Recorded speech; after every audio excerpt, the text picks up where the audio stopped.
Bonjour, bienvenue, c'est Jules Chenu. Tout le monde, tout le monde, tout le monde dans sa vie va avoir à un moment donné un problème d'insomnie court terme. Court terme, ça veut dire quoi? C'est quelqu'un qui va avoir une insomnie entre 1 et 4 semaines. Tout le monde passe par là. Le problème, c'est l'insomnie long terme. Et l'insomnie long terme, c'est le processus de pensée qu'on a qui va le faire perpétuer. Donc voilà, tout le monde passe par une petite insomnie court terme, entre 1 et 4 semaines, ça peut être un peu plus, un peu moins.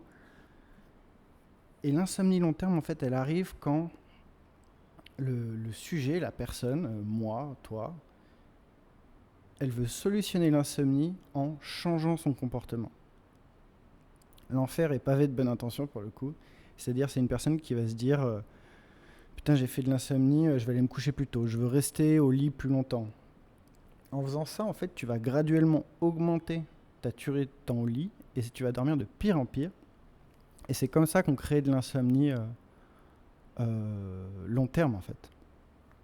Généralement, c'est ces deux axes. On va se coucher au lit plus tôt. Du coup, on reste là. En fait, il n'y a aucune pression de sommeil, on ne sent pas la somnolence. Ou alors, vu qu'on s'est couché plus tard et qu'on est éclatex, on va rester au lit plus longtemps.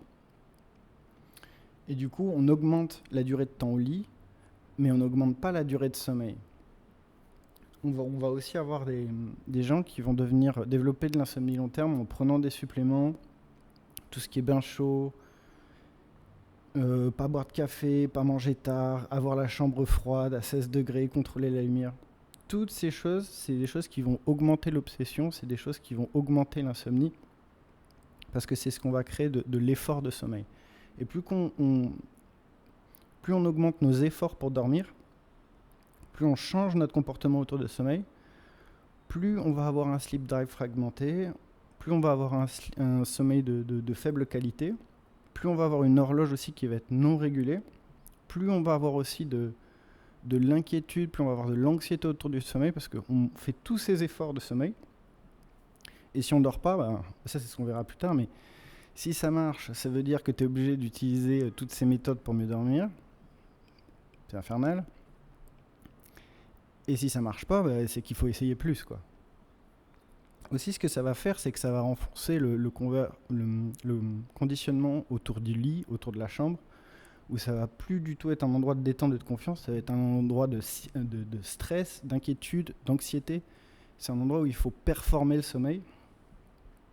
Alors que l'insomnie, c'est fondamentalement le sleep drive et la réponse combat-fuite. Ça va être un problème de pression du sommeil, donc d'adénosine, et un problème de système nerveux. Du coup, quoi que vous essayiez de faire, si quand vous avez une insomnie de court terme, essayez pas en premier de modifier en vous racontant une histoire genre c'est le café que j'ai pris à 16 heures qui m'empêche de dormir, nanana. Juste, et essayez pas de vous coucher plus tôt non plus. Essayez juste de vous réveiller à la même heure le matin, de pas rester au lit plus longtemps le matin, d'accepter une journée ou deux de plus fatigué, mais vraiment, ne mettez pas beaucoup d'efforts à régler l'insomnie.